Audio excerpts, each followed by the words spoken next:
Përshëndetje të nderuar shikues, po ndiqni edicionin e lajmeve të orës 17 në Radio Televizionin e Kosovës.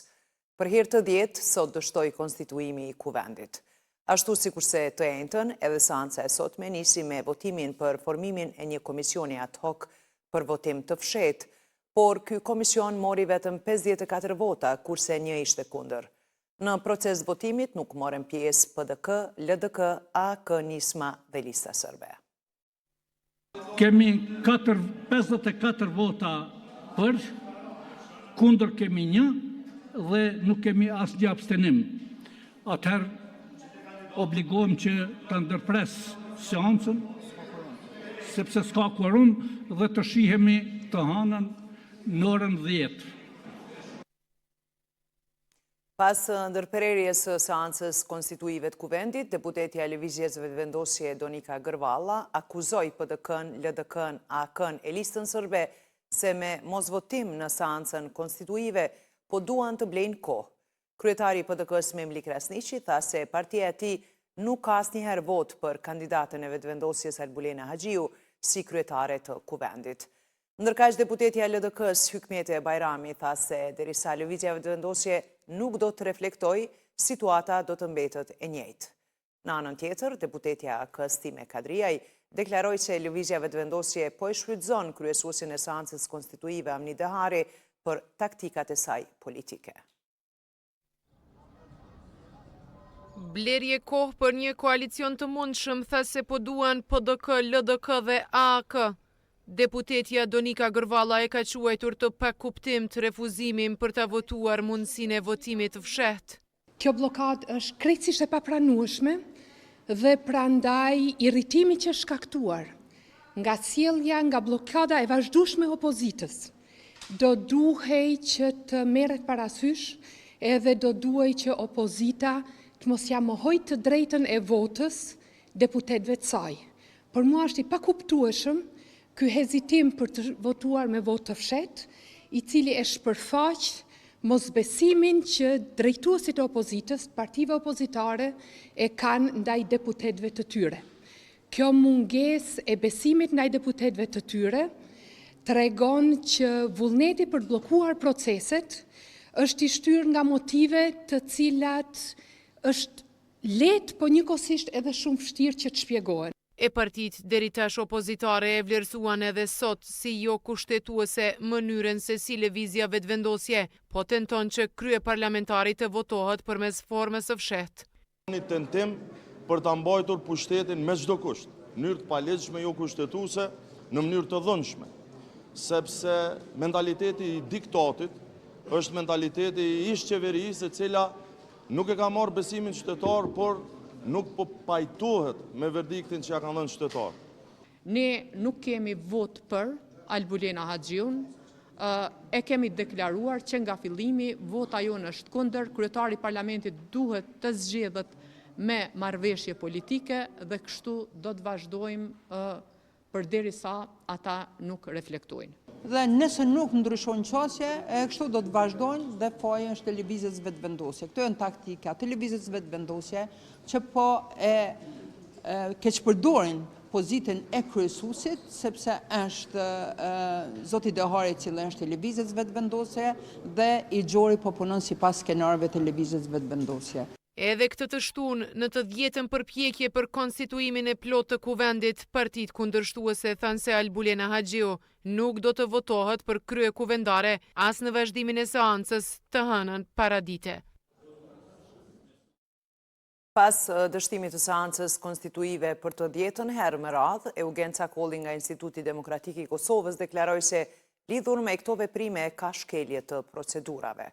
Cakolli tha se kur dështon përpjekja për kalim në votim të fshehtë, që është përjashtim procedural, zbatohet votimi publik. Ai u shpreh se çdo tentativë për të anashkaluar këtë parim, veçanërisht kur kjo vjen nga një kryesues i përkohshëm, nuk është më thjesht devijim procedural, por kapje e procesit.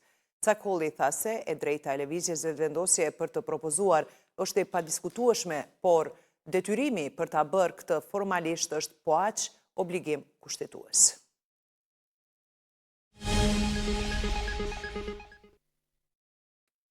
Presidenti Vjosa Osmani gjatë vizitës zyrtare në Malajzi, përveç hapjes së ambasadës së Kosovës në Kuala Lumpur dhe pritjes nga autoritetet më të larta të këtij vendi, nderoi kryeministrin e këtij vendi me urdhrin e pavarësisë. Përveç të tjerave, sot për nder të saj është shtruar edhe një drekë zyrtare.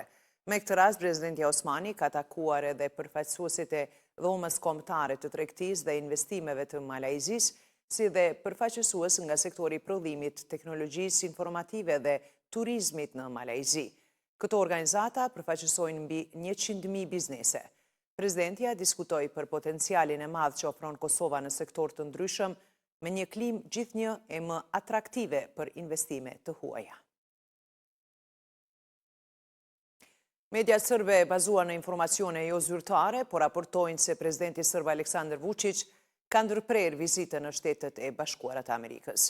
Raportohet se në orët e pasditës së djeshme, Vučić nuk është ndier mirë dhe pasi ka kërkuar ndihmë mjekësore dhe është kontrolluar, ai ka vendosur të kthehet në Serbi.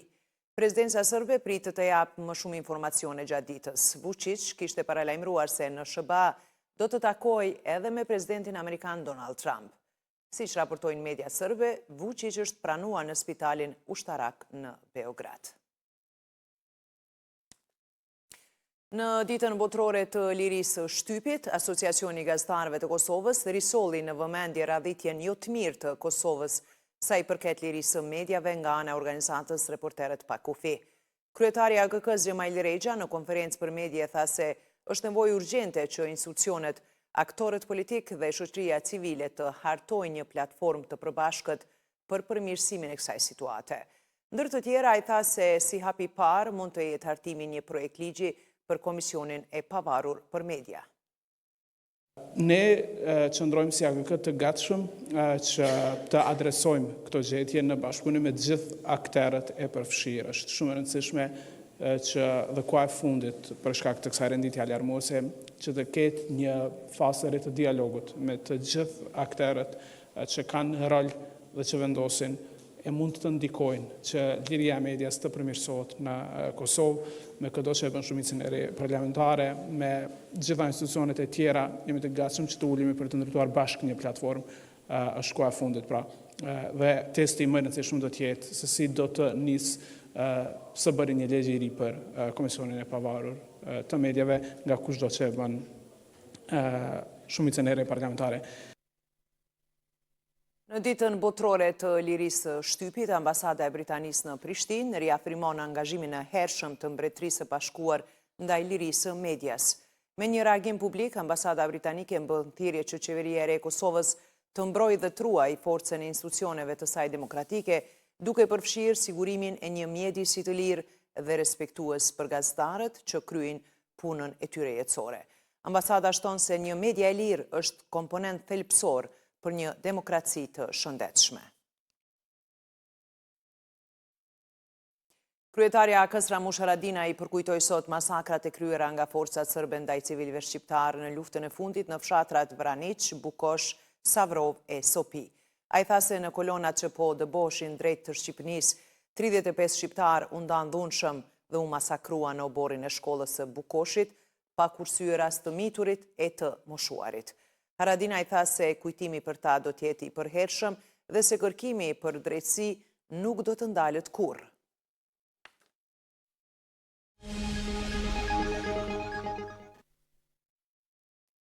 Ministria e Jashtme e Gjermanisë ka mbrojtur një vendim për të klasifikuar Partinë Alternativa për Gjermaninë si ekstremiste të krahut të djathtë, pas kritikave të ashpra nga shtëpia e bardhë.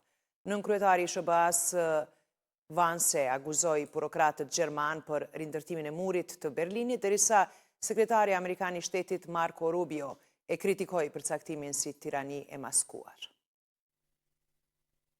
Agjencia e Inteligjencës që bëri klasifikimin zbuloi se kuptimi mbizotrues i AFD-s për njerëzit bazuar në përkatësinë etnike dhe prejardhjes bie ndesh me rendin e lirë demokratik të Gjermanisë. AFD doli e dyta në zgjedhjet federale në shkurt, duke fituar një rekord prej 152 vendesh në parlamentin prej 630 vendesh me 20.8% të votave. Agjencia tha në mënyrë specifike se partia nuk i konsideronte qytetarët nga vendet kryesisht muslimane si antar të barabartë të popullit gjerman. Udhëheqësit e partisë Alice Vidal dhe Tino Çrupalla tha se vendimi ishte qartësisht i motivuar politikisht dhe një goditje e rëndë për demokracinë gjermane. Klasifikimi i ri u jep autoriteteve kompetenca më të mëdha për të monitoruar AFD-n, duke përdorur taktika si përgjimi telefonik dhe agentët e fshetë. Kjo nuk është demokraci, është tirani e maskuar, shkroi Marco Rubio në X, në çka Ministria e Jashtme gjermane u kundërpërgjigj, kjo është demokraci drejt për drejt në llogarin X të Rubio. Ne kemi mësuar nga historia jonë se ekstremizmi i krahut të djathtë duhet të ndalet, përfundon deklarata, një referencë për partinë naziste të Hitlerit dhe Holokaustin.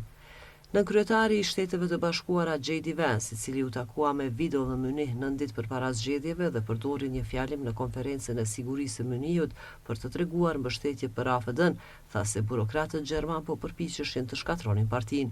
Klasifikimi i ri ka rindezur thirrjet për të ndaluar AFD-n përpara një votimi javën e ardhshme në Parlament ose Bundestag për të konfirmuar udhëheqësin konservator Friedrich Merz si kancelar. Ai do të udhëheqë një koalicion me socialdemokratët e qendrës së majtë SPD. Ishte kjo e tëra për këtë edicion informativ të nderuar shikues, se ju për të mos humbur asgjë nga lajmet më të fundit, na ndiqni dhe pëlqeni në Facebook RTK, Instagram RTK, YouTube RTK dhe TikTok RTK, aty ku informacioni vjen shpejt, sakt dhe drejt. Dhe mos harroni, jemi gjithmonë live në rtklive.com. Faleminderit për vëmendjen.